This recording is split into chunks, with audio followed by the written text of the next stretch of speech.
Hola, ¿qué tal? ¿Cómo va todo por sus casas? Espero que muy bien. Hoy nos encontramos aquí de nuevo, en esta ocasión para hablar acerca del texto de Comte del curso de Filosofía Positiva. Entonces, como seguramente se pudieron haber dado cuenta si ya lo empezaron a leer o se darán cuenta cuando lo lean, aquí lo que Comte trata de hacer es definirnos qué quiere decir esto de una filosofía positiva. Y de hecho, pues él va a comenzar tratando de definir precisamente qué quieren decir las dos palabras que lo componen, ¿no? Por un lado filosofía, por el otro lado qué quiere decir el adjetivo positivo. Y esto para él es muy importante porque precisamente de lo que se trata es de hacer un uso invariable de este término, ¿no? Que el término tenga una definición que se mantiene constante a lo largo de toda su exposición y de todos los usos que él pueda hacer de eso, ¿no? Es bastante ambicioso en ese sentido. Entonces, por un lado, nos va a decir que él entiende por filosofía el sistema general de los conocimientos humanos. Entonces, si ven, aquí regresamos sobre esta idea de la que ya habíamos hablado un poco con Kant acerca de la ciencia, del sistema de conocimientos, ¿no? De la Wissenschaft, que para él era la ciencia, pero aquí eso se va a transferir a la filosofía. Por lo tanto, la filosofía es la que va a tener ese carácter sistemático. Ahora bien, ¿qué es lo que le va a permitir esa sistematicidad? Ahí es donde entra entonces el adjetivo de que sea una filosofía positiva.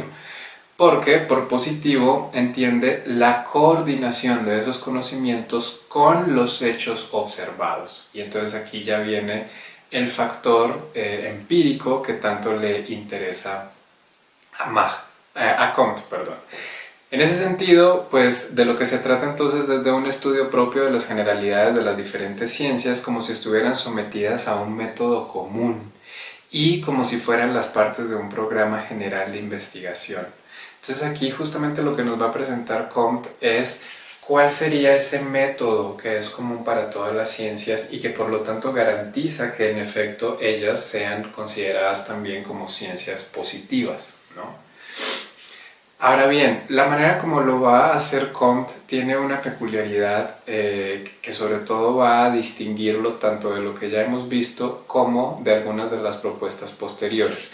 Y es el lugar tan importante que él le da a la historia, ¿sí? Entonces, la historia lo que va a permitir es precisamente darle una mirada retrospectiva a esa evolución progresiva del espíritu humano, ¿no? Que aquí la palabra espíritu pues tiene unas ciertas connotaciones muy particulares.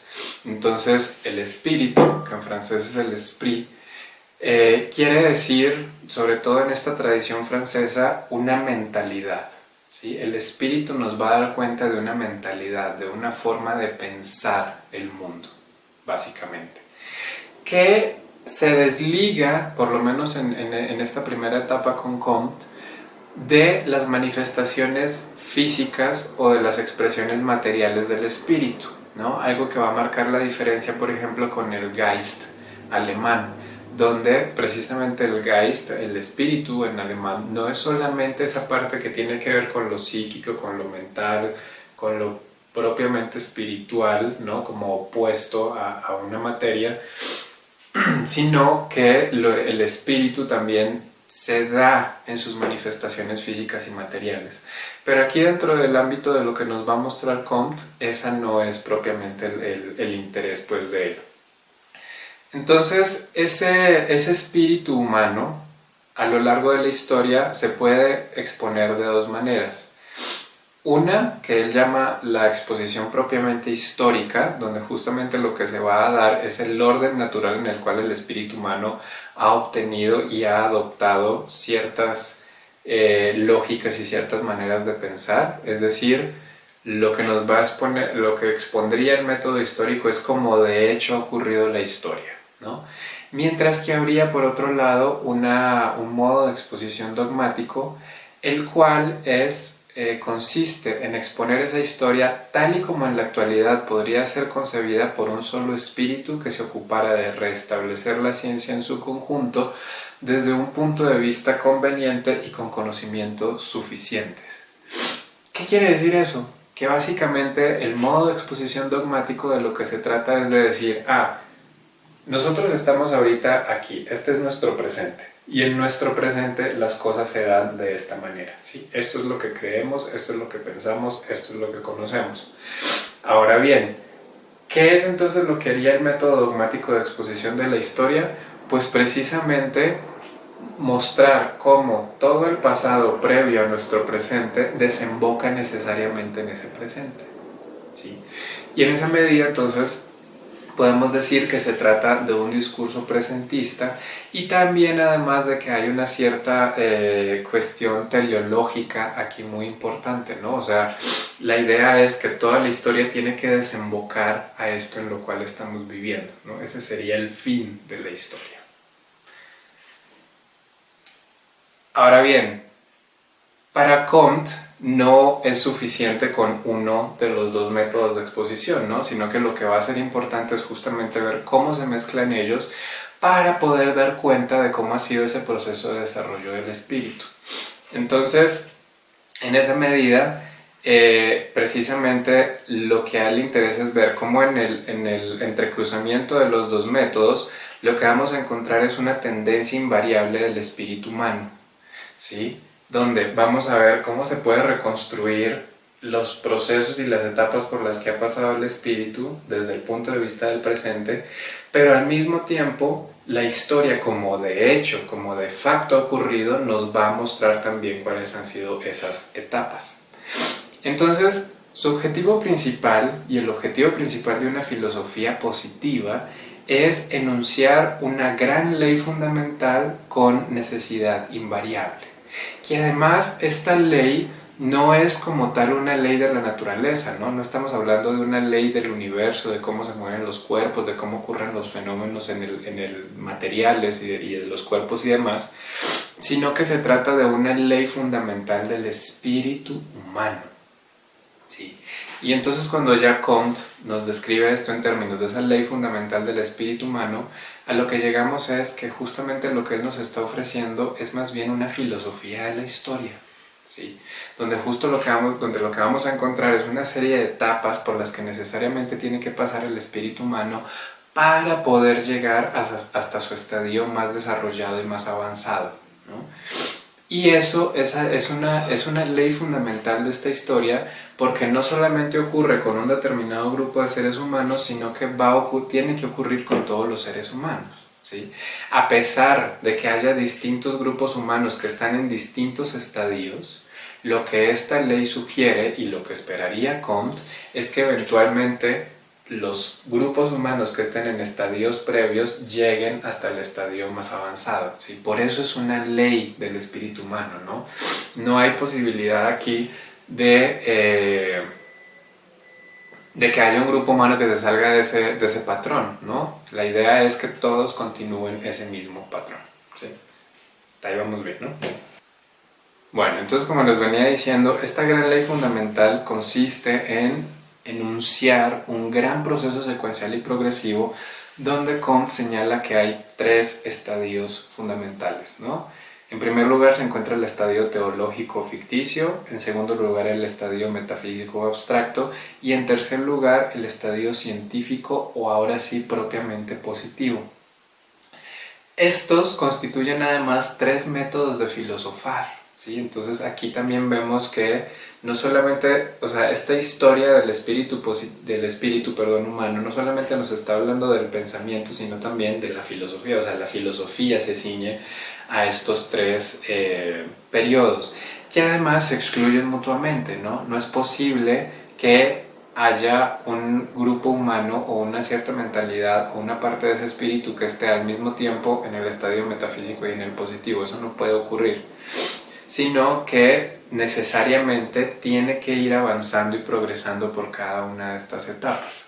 Obviamente, ¿cuál es la idea que está implícita aquí, ¿no? Que en efecto, pues Comte, la Francia de Comte y la Europa del siglo XIX está ya descubriendo, o ha descubierto más bien ese espíritu, esa etapa científico-positiva, perdón.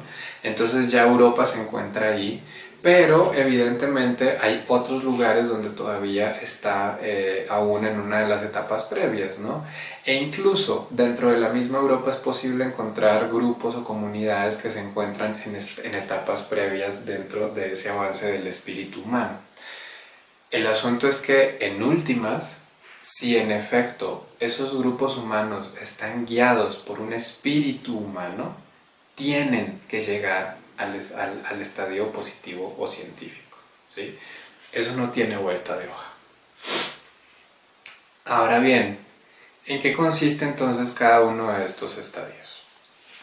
Entonces, en el primero, el estadio teológico, lo que tenemos es que está conformado por una serie de conocimientos absolutos y donde los fenómenos se conciben como que son producidos por acción directa de agentes sobrenaturales, ¿no? Aquí claramente estamos hablando de la idea de Dios o dioses o divinidades como aquellas que tienen injerencia directa sobre el mundo físico y por lo tanto hacen que ocurran ciertos fenómenos.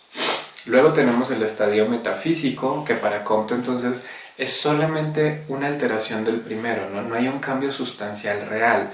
Lo único que se hace es que lo sobrenatural, o sea, los dioses y las divinidades, es reemplazado por lo que él llama una serie de fuerzas abstractas. Y entonces aquí piensen, por ejemplo, en términos de las fuerzas vitales con las que se llegó a describir, sobre todo a partir de los siglos XV y XVI, una serie de procesos que ocurrían en la naturaleza, particularmente vinculados a los cuerpos orgánicos, a los cuerpos vivos, ¿no? Que en efecto son cuerpos que parecen salirse de toda la reglamentación de las leyes de la física y por lo tanto entonces se va a hablar de que en esos cuerpos hay otras fuerzas distintas a las de la mecánica que están gobernando sus procesos. Pero Comte, en tanto que esas fuerzas no pueden ser contrastadas con la experiencia, esas fuerzas simplemente son un constructo abstracto que es muy similar o tiene el mismo estatuto que el de dioses o divinidades, ¿sí? En tanto a que no se puede saber nada de ellos, no nos están ofreciendo un conocimiento real. ¿Cuál sería la única diferencia? Que entonces los dioses o divinidades son algo que en principio estarían por fuera de la naturaleza, mientras que aquí se está hablando de fuerzas abstractas que están dentro de ella a pesar de que no se pueden conocer. Entonces por eso para él el estadio metafísico simplemente es una reelaboración o alteración del teológico. ¿Cuándo viene el cambio realmente significativo? Pues cuando llegamos al estadio científico positivo, donde precisamente lo que va a hacer ahí el espíritu positivo es descubrir leyes efectivas mediante el correcto uso del razonamiento y la observación. Y por lo tanto va a poder entonces hablar de relaciones inmutables de sucesión y similitud. Entonces, si ustedes ven, cuando ya estamos hablando de estas relaciones de sucesión y similitud, aquí ya estamos hablando del principio de causalidad, ¿no? Nuevamente regresamos sobre esta cuestión. El espíritu positivo científico, perdón, el estadio positivo científico tiene que ver con este descubrimiento de leyes fundamentadas en el principio de causalidad. Entonces, por ejemplo, en otro texto, que es el discurso sobre el espíritu positivo, Comte va a decir lo siguiente. La verdadera ciencia, lejos de estar formada de simples observaciones, tiende siempre a dispensar en lo posible de la exploración directa, sustituyendo esta por esa previsión racional que constituye en todos los aspectos el carácter principal del espíritu positivo. El genuino espíritu positivo consiste ante todo en ver para prever, en estudiar lo que es para deducir lo que será, según el dogma general de la invariabilidad de las leyes naturales. Entonces, el espíritu positivo pretende descubrir leyes que están fundamentadas en el principio de causalidad precisamente para poder hacer predicciones a futuro, ¿no? Esa va a ser la tarea importante del espíritu positivo o científico, poder hacer predicciones. Porque, esto es algo que veremos de manera muy rápida más adelante, hacer predicciones nos va a permitir actuar. Entonces hay una relación aquí entre conocimiento y acción que es directa y que es lo que le fundamenta a Comte esta necesidad de llegar a un espíritu positivo. Además de que para Comte el hecho de que haya esta correspondencia entre los hechos y lo que se conoce de manera sistemática acerca del mundo, garantiza que haya una certeza acerca de ese conocimiento, ¿sí? Aquí, de nuevo, en esta tradición tan francesa que viene de Descartes, Comte retoma ese tropo de la certeza, ¿no? De que finalmente, ¿qué es lo que hace esta filosofía positiva en su estadio científico positivo? Pues darnos certeza acerca de las leyes que están fundamentadas en el principio de causalidad y que por lo tanto nos pueden garantizar que el conocimiento que tenemos es un conocimiento certero del mundo, y eso a su vez nos va a permitir actuar de una manera adecuada o apropiada en el mundo, ¿sí? O sea, si ven, es un proyecto muy similar al de Descartes en ese sentido. Ahora bien, también tenemos que el destino más elevado de la ciencia, según Comte, es el de satisfacer el deseo primordial de conocer las leyes de los fenómenos, ¿no? Aquí, de nuevo, o sea, vean lo importante que es nuevamente pensar la cuestión de la ciencia en términos de leyes, que además aquí Comte lo está legando a otro factor muy interesante, que es el del deseo, ¿no? Hay un deseo humano por conocer las leyes, ¿sí? Y eso está inscrito en el espíritu. Entonces, la única manera de satisfacer ese deseo que ya viene inscrito en nosotros es a través del espíritu positivo o científico. ¿De qué manera la historia efectiva o la historia que de hecho ha ocurrido muestra que estos tres estadios pasan así? Pues ahí es donde entonces Comte recurre un poco pues como a esta historia de la humanidad que empieza sobre todo a gestarse en el siglo XIX, ¿no? Este concepto de historia universal que apenas aparece hasta el siglo XIX, ¿no? Antes de eso no había una idea de una historia universal, y precisamente él ahí encuentra que se van repitiendo estos tres estadios, ¿no? Y además de eso, la historia efectiva de cómo ha ocurrido ese avance y ese progreso del conocimiento y del espíritu científico le va a permitir a él hablar de cuáles son las divisiones del conocimiento, ¿no? Cuáles van a ser las disciplinas que conforman el conocimiento humano. Entonces, a la base lo que vamos a encontrar son las matemáticas, ¿sí? Para él la base de todo el conocimiento y de toda forma de pensar científicamente son las matemáticas, ¿sí? Y en este sentido él se va a remitir entonces a esta historia de las ciencias que precisamente sanciona el comienzo de la ciencia moderna, que para Comte sería equivalente entonces con el inicio de la etapa positiva o científica, con la revolución científica de los siglos XV y XVI, ¿no? que precisamente uno de los hechos que marcan el inicio de este periodo que se conoce como la revolución científica va a ser la propuesta de Copérnico acerca de que el sistema solar en realidad es heliocéntrico y no geocéntrico, ¿sí? Que eso posteriormente sería entonces retomado por Galileo, quien haría observaciones y trataría de explicar también cómo es que eso ocurre, y que además Galileo serviría también para iniciar el estudio del movimiento de una manera cuantificable y a través de relaciones de proporcionalidad entre los distintos factores que están involucrados en el movimiento de los cuerpos. Entonces, siguiendo esa idea, a la base está la matemática, y luego la primera disciplina que usa las matemáticas para llegar a un conocimiento positivo del mundo sería la astronomía, ¿no? Que tiene que ver entonces con esta cuestión de Copérnico y Galileo acerca del movimiento de los astros y de cómo es que se da la dinámica del movimiento en nuestro sistema solar. Luego vendría la física terrestre, que es entonces ya cuáles son las leyes que rigen el movimiento de los cuerpos en la Tierra, donde también estaría Galileo, pero entonces su máximo exponente sería también Newton. Luego tendríamos la química, cuando ya una vez esta física se ha consolidado, entonces parte de ese conocimiento físico pasa de alguna manera, según Comte, a la química, y la química entonces entra también dentro de ese estadio positivo.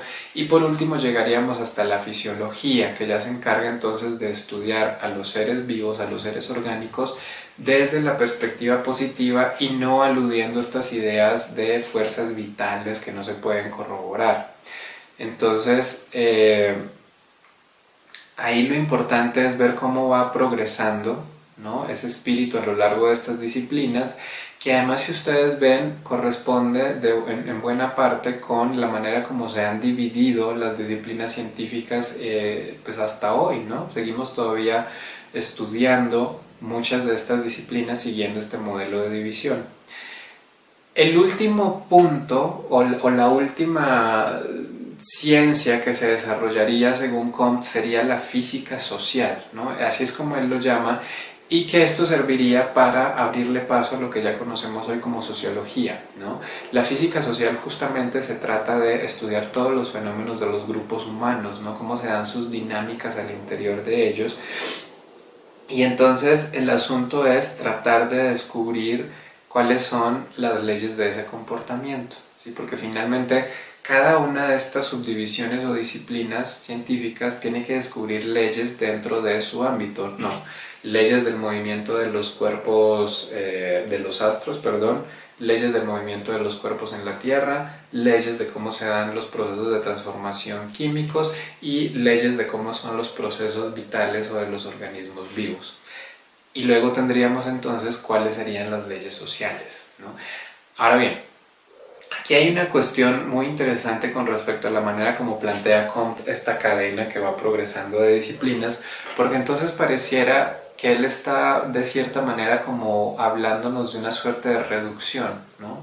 De que entonces lo que está al final necesita todo lo anterior y por lo tanto podríamos pensar que las leyes que están a la base, es decir, las leyes de la astronomía, serían las que rigen a todo lo demás.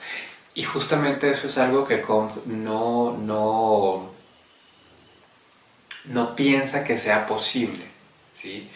Entonces, estas subdisciplinas están organizadas de esa manera porque en efecto sí hay una dependencia de elementos constitutivos de la que está posterior a la anterior, ¿no? Es decir, la astronomía que nos habla de cómo están constituidos los astros y todas las estrellas y los planetas y demás, pues ella ofrece los elementos necesarios para hablar de cómo sería la física de los cuerpos terrestres. La física de los cuerpos terrestres, que nos va a decir cómo están constituidos los cuerpos que forman el planeta Tierra, tendría los elementos constitutivos de la química, ¿no? De lo que estudiaría la química. Y la química, al estudiar esos elementos y sus diferentes procesos de interacción y transformación, estaría otorgando los elementos para la fisiología, es decir, para estudiar cómo es que se dan todas las dinámicas al interior de los cuerpos vivos. Y una vez que tenemos a los cuerpos vivos, entonces ahora sí podemos pasar al orden de lo social. Sí, pero entonces es una cuestión de dependencia de elementos constitutivos. Eso no quiere decir que las leyes de la astronomía sean las que rigen en la física de los cuerpos, en la química, en la fisiología y finalmente en la sociología o física social. Más bien, cada una de esas subdisciplinas tiene que encontrar su propio conjunto de leyes, que no van a ser las mismas, ¿no? En efecto, porque los elementos ya van a ser distintos. Entonces, eso precisamente quiere decir que para Comte no hay como tal una reducción de todo el conocimiento a el conocimiento más fundamental de la física, ¿no? Como si entonces, evidentemente en su época todavía no habían estos estudios científicos acerca de los átomos como tal, pero es como si dijéramos, no, es que todo el universo se puede explicar a partir de la dinámica de los átomos, ¿no?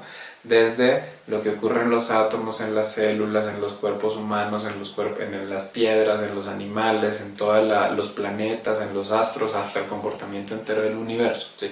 Eso no es propiamente lo que nos está diciendo Comte, pero no se atreve a decirlo no porque no le atraiga la idea, sino porque para él precisamente hay un límite en la condición humana que es llegar a conocer cuál es el conjunto de leyes que rigen absolutamente todo lo existente. Para él eso no es posible para los seres humanos, ¿sí? Lo único que podemos hacer es encontrar el conjunto de leyes para cada uno de estos subconjuntos de elementos o de constituyentes del universo, ¿sí? Pero entonces no hay una única ley que gobierne absolutamente todo lo que existe en el universo.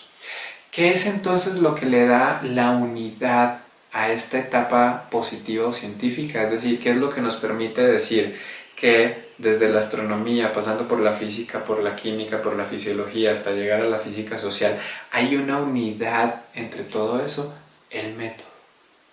El hecho de que todas tienen que tratar de buscar leyes que satisfagan al conjunto de elementos que cada una de estas disciplinas estudia, ¿sí? Entonces aquí es una unidad de método. No es una unidad de que la misma ley o las mismas leyes atraviesen absolutamente todos estas subdisciplinas, ¿no? Ahora, otro elemento muy interesante de la manera como Comte plantea este problema de una filosofía positiva y cuáles van a ser sus ventajas, él lo enuncia de una manera muy peculiar. Entonces, esto no está en lo que leímos, pero sí se encuentra en el discurso sobre el espíritu positivo, donde él habla de que hay un relativismo totalitario del positivismo. Sí, o sea, vean las tres cosas que ponen, ¿no? Un relativismo totalitario del positivismo, ¿no? Entonces, ya tenemos que es el positivismo, ¿no? Es de lo que hemos estado hablando, ¿no? ¿En qué consiste esta filosofía positiva? Ahora bien, ¿por qué es totalitaria? Porque, como les decía, esta ley fundamental del espíritu humano nos dice que todo espíritu humano, en tanto que es humano, tiene que llegar al estadio positivo, ¿no? De ahí no se puede salir. Y esa es una ley invariable para Comte. Entonces, es totalitario en tanto que este espíritu positivo, esta filosofía positiva, eventualmente va a abarcar a la totalidad de los seres humanos, ¿sí? y a la totalidad del conocimiento humano sobre todo. Pero ¿por qué es relativista? Y esta es la parte muy interesante. Porque, explica Comte, quienes ya llegaron al espíritu positivo no van a irse en contra de quienes están todavía en las fases teológica o metafísica a tratar de destruirlos, ¿no? No es como si fueran los enemigos que hay que destruir o como si fueran los enemigos que hay que convertir a la fuerza, sino que en tanto que están ya en el estadio positivo y por lo tanto conocen esta ley invariable del espíritu positivo, entonces quienes están en el estadio positivo tienen la certeza de que aquellos que se encuentran todavía en los dos estadios previos eventualmente van a llegar al estadio positivo, ¿sí?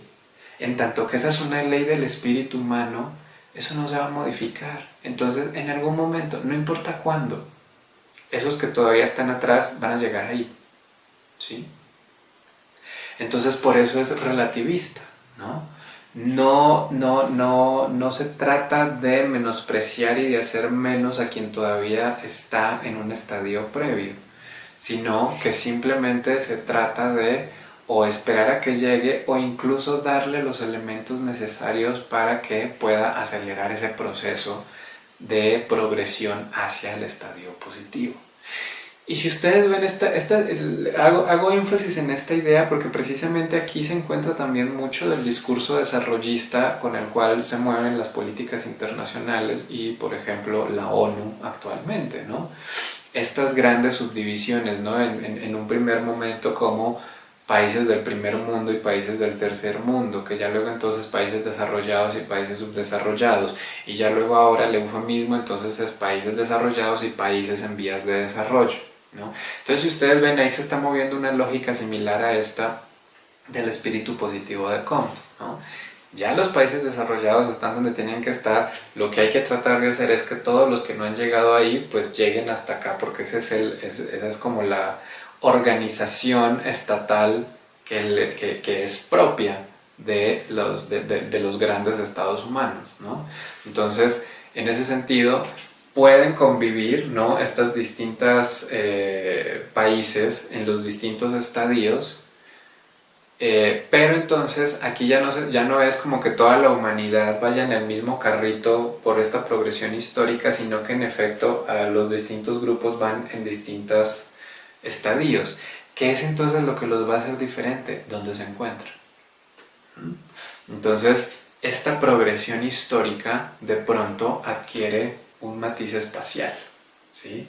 Donde tenemos unos que están desarrollados y que ya se encuentran entonces en esa etapa más avanzada, ¿no? Que es como le conocemos ahora norte global, mientras que hay otro conjunto que son los que están rezagados y los que están luchando para poder llegar allá, pero que conviven en el mismo tiempo de manera simultánea con los que ya están desarrollados. ¿Cuál es la diferencia entonces? ¿Dónde se encuentran? ¿No? Todo el sur global, que precisamente es en buena medida este conjunto de naciones y países que están en esas vías de desarrollo, ¿no? Y de poder llegar hasta ese lugar. Bueno, ya para ir cerrando, entonces, nada más algunas indicaciones acerca de lo que Comte concibe como las aplicaciones del positivismo, que estas son básicamente 4.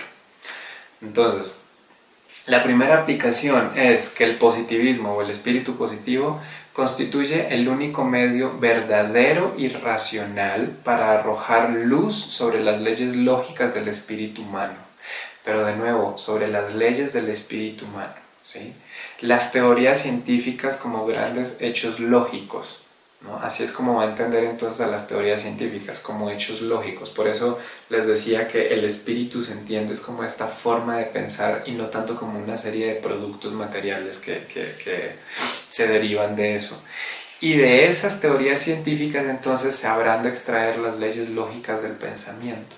Entonces, como el estadio científico es el estadio más avanzado, ese estadio y la manera como se piensa ahí es la que nos va a decir cuáles son las leyes de cómo se tiene que pensar ahí, ¿no? Es un argumento circular, evidentemente. Pero entonces aquí la circularidad no tendría problema porque finalmente se trata de un razonamiento teleológico el que él nos está dando, ¿no? Entonces ese es el punto al que hay que llegar. Y si ya estamos en ese punto, que es lo que nos dice la historia de facto, entonces hay que sacar las leyes de lo que está ocurriendo en este modo de conocer actual para poder establecer cómo es que se da en efecto, o más bien cómo es que se da lógicamente ese modo de pensamiento, ¿sí? Ahora, la segunda aplicación del positivismo entonces está en presidir la reforma general del sistema de educación. La regeneración fundamental de la educación general. Esto es muy importante porque precisamente este tipo de ideas positivistas y su intrincada relación con la educación es lo que va a formar muchos de los planes de sistemas educativos de países en Latinoamérica, incluyendo México, Brasil, Colombia, por mencionar algunos.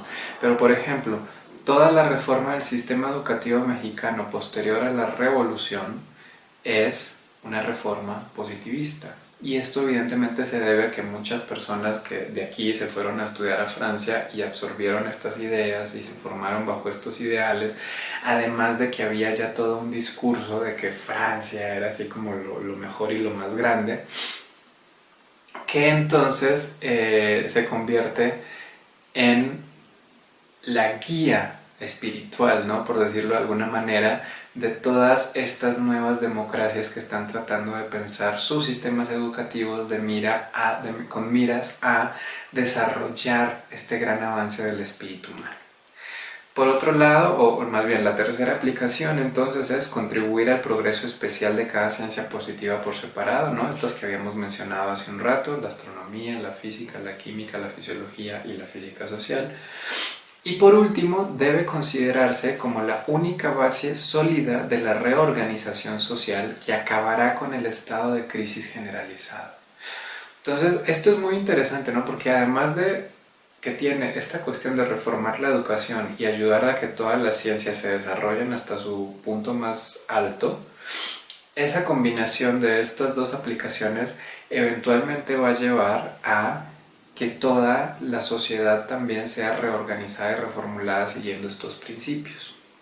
Y entonces aquí de lo que se trata, y esto es sumamente interesante y problemático a la vez, ¿no? De lo que se trata es de homogeneizar las mentes individuales a través de un sentimiento unánime a fin de formar una doctrina social común. El problema es que las tres formas de filosofar coexisten. Ay, perdón. Y no hay una que domine y rija la totalidad de la sociedad, ¿no? Eso era lo que él decía en su momento.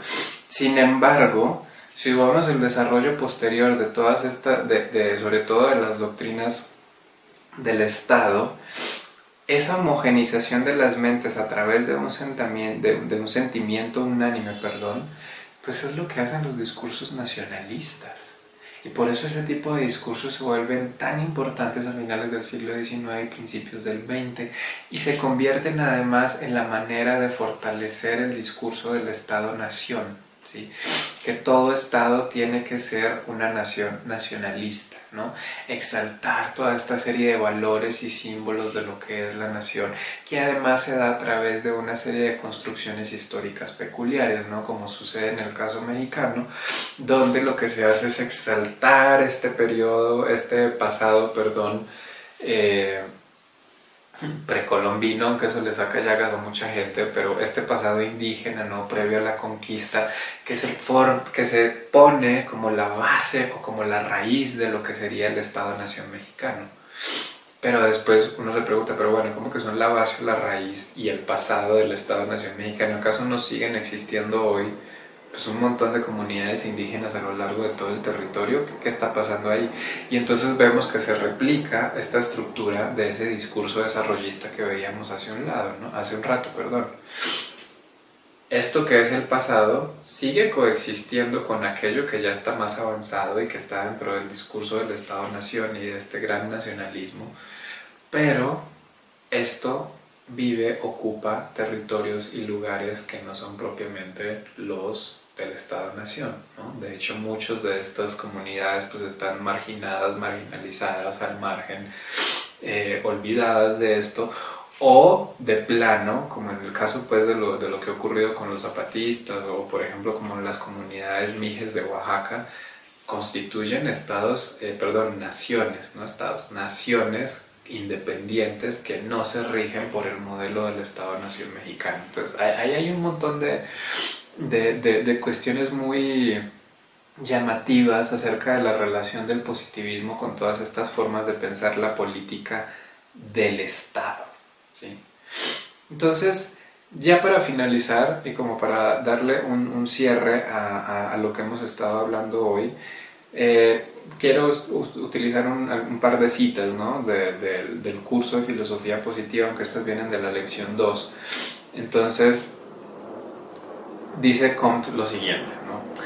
En una palabra, la ciencia para prever, la previsión para obrar, es esta la fórmula más simple que expresa de manera fiel la relación general de la ciencia con el arte, tomando estas dos expresiones en su total acepción.